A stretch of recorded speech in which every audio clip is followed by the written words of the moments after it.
இது ஃபர்ஸ்ட் மலேசியாவின் செய்திகள் உங்களுக்காக.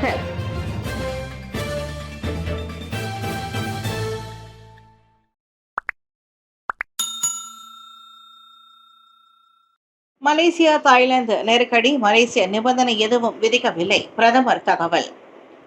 தாய்லாந்து மற்றும் கம்போடியாவுக்கு இடையிலான அமைதி உடன்பாடு முயற்சியில் மலேசியா எந்தவொரு நிபந்தனையையும் விதிக்கவில்லை. அவ்விரு நாடுகளுக்கு இடையிலான பதற்றத்தை குறைப்பதற்கு மலேசியா ஒருங்கிணைப்பாளராக மட்டுமே செயல்பட்டதாக பிரதமர் ஸ்ரீ அன்வார் இப்ராஹிம் தெரிவித்தார். நாம் ஒருங்கிணைப்பாளராக செயல்பட்டோம். இந்த நிபந்தனையாக இருந்தாலும் தாய்லாந்தும் கம்போடியாவும் நிர்ணயித்துக் கொள்ளட்டும் என்று கூறிவிட்டோம். அமைதி முயற்சி மற்றும் அதற்கான ஒருங்கிணைப்பாளராக செயல்படுவதற்கு மட்டுமே உதவ முடியும் என்று நாங்கள் கூறியிருந்தோம் என இன்று நாடாளுமன்றத்தில் கேள்வி நேரத்தில் போது பதில் அளித்த போது அன்வார் தெரிவித்தார். அதோடு தாய்லாந்து கம்போடியா நெருக்கடியை பயன்படுத்திக் கொண்டு அமைதி முயற்சியில் மலேசியா தோல்வி கண்டு விட்டதாக சில தனிப்பட்ட நபர்கள் கூறுவதையும் பிரதமர் சாடினார். இந்த அமைதி முயற்சி இன்னும் முழுமையாக செயல்படுத்தப்படவில்லை என்றாலும் அமைதி உடன்பாடு தொடர்வதை உறுதிப்படுத்துவதற்கு தாய்லாந்து மற்றும் கம்போடியா ஆகிய இரு நாடுகளுடனும் அணுக்கமாக நட்புறவை மலேசியா மேற்கொண்டுள்ளது. தாம் டிசம்பர் மாதம் வரை ஆசியானின் தலைவராக இருப்பதால் தாய்லாந்தும் கம்போடியாவும் இன்னமும் நம்மிடம் தொடர்பு கொண்டு வருவதாகவும் அன்வார் தெரிவித்தார். இன்ஸ்பெக்டர் ஷீலா மீது விரைவில் நீதிமன்றத்தில் குற்றச்சாட்டு கொண்டு வரப்படும், கோலாலம்பூர் போலீஸ் தலைவர். பாகிஸ்தானிய ஆடவரை சோதனை செய்த போது போலீஸ் அதிகாரிகளின் நடவடிக்கைகளை கேள்வி எழுப்பியதற்காக வைரலான இன்ஸ்பெக்டர் ஷீலா என்ற பெண் மீது விரைவில் நீதிமன்றத்தில் குற்றச்சாட்டு கொண்டு வரப்படும். சம்பந்தப்பட்ட பெண்ணுக்கு எதிரான விசாரணை முழுமையடைந்துள்ளதோடு அதன் அறிக்கை மேல் நடவடிக்கைக்காக அரசாங்க தரப்பு துணை வழக்கறிஞர் அலுவலகத்திற்கு சமர்ப்பிக்கப்பட்டுள்ளதாக கோலாலம்பூர் போலீஸ் தலைவர் டத்தோ ஃபடில் மாஷூஸ் உறுதிப்படுத்தினார். கடந்த வாரம் ஜாலான் இப்போவில் இந்த சம்பவம் நடந்தது. உரிமம் இல்லாமல் வாகனம் ஓட்டிய ஒரு வெளிநாட்டு நபரை கைது செய்த பின்னர் தமது கடமையை செய்து கொண்டிருந்த காவல்துறை அதிகாரியை தடுத்ததாகவும் அவமதிப்பதாகவும் சம்பந்தப்பட்ட பெண் மீது குற்றம் சாட்டப்பட உள்ளது. அரசு ஊழியரை தனது கடமைகளை செய்ய விடாமல் தடுத்ததற்காக தண்டனை சட்டத்தின் பிரிவு 186 மற்றும் அவமதித்ததற்காக சிறு குற்றங்கள் சட்டத்தின் 14வது பிரிவின் இந்த விவகாரம் குறித்து விசாரணை செய்யப்பட்டது. பொதுமக்கள் மற்றும் பாதுகாப்பு பணியாளர்கள் மீதான இன்ஸ்பெக்டர் ஷீலாவின் நடவடிக்கைகள் தொடர்பான சர்ச்சையை தூண்டிய பல சம்பவங்களை தொடர்ந்து 2023ஆம் ஆண்டு ஜூன் முதல் அவரை இடைநீக்கம் செய்யப்பட்டதாக அறியப்படுகிறது. குவாந்தானில் காரில் விட்டு செல்லப்பட்ட 5.34 மில்லியன் ரிங்கிட் போதைப் பொருட்கள் போலீஸ் பறிமுதல். குவாந்தான் பெந்தோங் பகுதியில் ECRL ரயில் பாதை கட்டுமான பணியிடத்தின் அருகே மர்ம நபர் ஒருவர் சுமார் 240 கிலோகிராம் எடையுள்ள 5.34 மில்லியன் ரிங்கிட் மதிப்பிலான கஞ்சா வகை போதைப் பொருளை காரில் விட்டு சென்றதை அடுத்து போலீசார் அதனை பறிமுதல் செய்தனர்.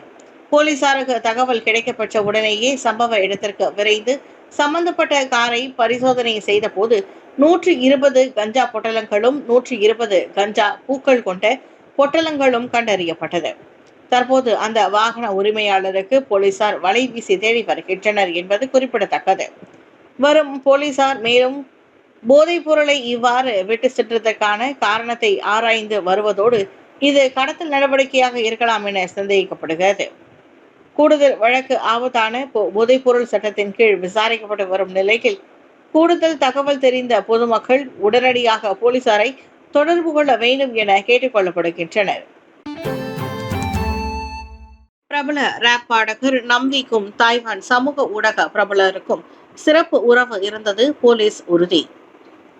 கடந்த அக்டோபர் 22ஆம் தேதி தலைநகரில் உள்ள ஹோட்டலில் உயிரிழந்த நிலையில் காணப்பட்ட தாய்வான் சமூக ஊடக பிரபலம் ஹிஷி யூன்ஹிக்கு மலேசிய ராப் பாடகர் பெயர் நம்விக்கும் சிறப்பு உறவு இருந்தது என்று கோலாலம்பூர் போலீஸ் துறை தலைவர் டத்தோ ஃபடில் மாஷூஸ் தெரிவித்தார்.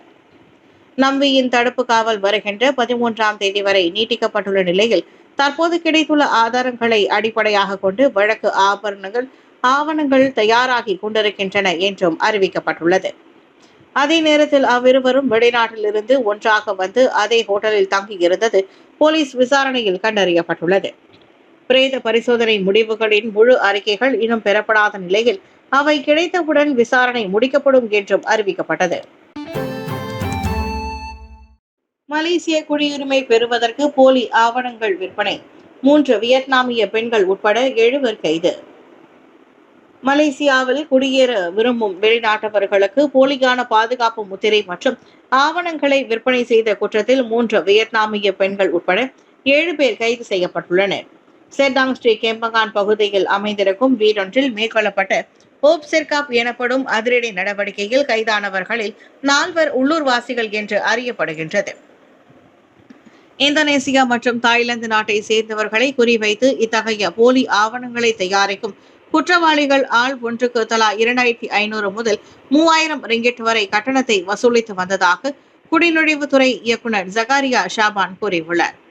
ஜொஹூர் லார்கின் பேருந்து நிலையத்திலிருந்து கோலாலம்பூர் டிபிஎஸ் பேருந்து நிலையம் வரை பயணம் செய்து வந்த 2 உள்ளூர் சந்தேக நபர்களை பற்றிய தகவல் போலீசாருக்கு சிக்கியது. போலீசார் அவர்களின் நகர்வை தீவிரமாக கண்காணித்து ஸ்ரீகெம்பகானில் உள்ள வீடொன்றில் வெற்றிகரமாக கைது செய்துள்ளனர்.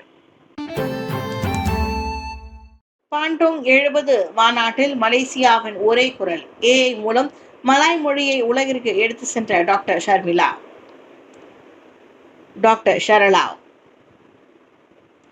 இந்தோனேஷியாவில் நடைபெற்ற 70வது ஸ்பிரிட் ஆஃப் பாண்டோங் நாட்டில் மலேசியாவின் ஒரே பிரதிநிதியாக டயலெக்ஸ் பல்கலைக்கழகத்தின் டாக்டர் ஷரலா சுப்பிரமணியம் பங்கேற்று சாதனை படைத்துள்ளார். 1955ஆம் ஆண்டு நடைபெற்ற ஆசிய ஆப்பிரிக்க நாட்டின் நினைவை கொண்டாடும் இந்த நிகழ்வில் 32 வருடங்களை சேர்ந்த கல்வியாளர்கள், ஆசிரியர்கள் மற்றும் கொள்கை வடிவமைப்பாளர்கள் பங்கேற்றனர். மலேசியாவின் டாக்டர் ஷர்மிளா AI மூலம் உலகில் மலாய் மொழியை கற்பித்தல், கலாச்சார தொடர்பை வலுப்படுத்துதல் என்ற தலைப்பில் ஆய்வு கட்டுரையை எழுதியுள்ளார். அதிநவீன AI தொழில்நுட்பமானது மொழி கற்றலை எவ்வாறு புரட்சிகரமாக மாற்றும், கலாச்சார புரிதலை எப்படி மேம்படுத்தும் என்பதை இவர் மாநாட்டில் விளக்கினார். KLIA டெர்மினல் 2இல் சீன நாட்டு நபர் கைது. 3,44,000 ரிங்கிட் மதிப்புள்ள கெத்தமைன் பறிமுதல். கோலாலம்பூர் அனைத்துலக விமான நிலைய டெர்மினல் 2இல் சுங்கத்துறை மற்றும் மலேசிய எல்லை பாதுகாப்பு நிறுவனமான அதிகாரிகள் சுமார் 7 கிலோகிராம் கெத்தமைன் வைத்திருந்த சீன நாட்டு நபரை கடந்த அக்டோபர் 28ஆம் தேதி அன்று கைது செய்தனர். சந்தேக நபரின் பைகளை ஸ்கேன் செய்த போது சந்தேகத்திற்கு இடமான படங்கள் தெரிய வந்ததால் அதிகாரிகள் தீவிர சோதனையை மேற்கொண்டனர். அந்நிலையில் இதில் மறைத்து வைக்கப்பட்டிருந்த போதைப் பொருட்களும் கண்டுபிடிக்கப்பட்டது. பறிமுதல் செய்யப்பட்ட போதைப் பொருட்களின் எடை சுமார் 6.88 கிராம் எனவும் அதன் மதிப்பு சுமார் 3,44,000 ரிங்கிட் எனவும் மதிப்பிடப்பட்டுள்ளது. ஆபத்தான போதைப் பொருள் சட்டத்தின் கீழ் விசாரிக்கப்பட்டு வரும் இக்குற்றம் நிரூபிக்கப்பட்டால் மரண தண்டனை அல்லது ஆயுள் தண்டனை மற்றும் பிறம்படிகள் விதிக்கப்படும் என்று எதிர்பார்க்கப்படுகிறது. கிளான் பெட்ரோல் நிலையத்தில் சுட்டுக் கொல்லப்பட்ட ஆடவர் சுஸ்மா சட்டத்தில் தேடப்பட்டவர். போலீஸ் தகவல். கிளான் புக்கிட் திங்கியில் உள்ள எண்ணெய் நிலையம் ஒன்றில் கடந்த வெள்ளிக்கிழமை சுட்டுக் கொல்லப்பட்ட ஆடவர் அண்மையில் சுஸ்மா சட்டத்தின் கீழ் தேடப்பட்டு வந்தவர் ஆவர். 34 வயது அந்த உள்ளூர் ஆடவர் பல்வேறு குற்றப்பதிவுகளையும் கொண்டவர் என ஸ்லாங்கூர் போலீஸ் தலைவர் சசிலி கஹார் தெரிவித்தார். இந்நிலையில் இறந்தவரின் இந்த பின்புலம் உட்பட பல்வேறு கோணங்களில் விசாரணை நடைபெறுவதாக அவர் சொன்னார். அவ்வாடவரின் மனைவி, குடும்ப உறுப்பினர்கள் மற்றும் சம்பவத்தை நேரில் பார்த்த சாட்சிகள் என இதுவரை 7 பேரின் வாக்குமூலங்கள் பதிவு செய்யப்பட்டுள்ளன என்றார் அவர். வெள்ளிக்கிழமை இரவு 11 மணி அளவில் நிகழ்ந்த அச்சம்பவத்தில் எண்ணெய் நிலையத்தின் காரின் முன்பக்க இருக்கையில் அமர்ந்திருந்த அந்த ஆடவர் மர்ம நபரால் சரமாரியாக சுடப்பட்டார். அந்த வீடியோ சமூக ஊடகங்களில் வைரலானது குறிப்பிடத்தக்கது.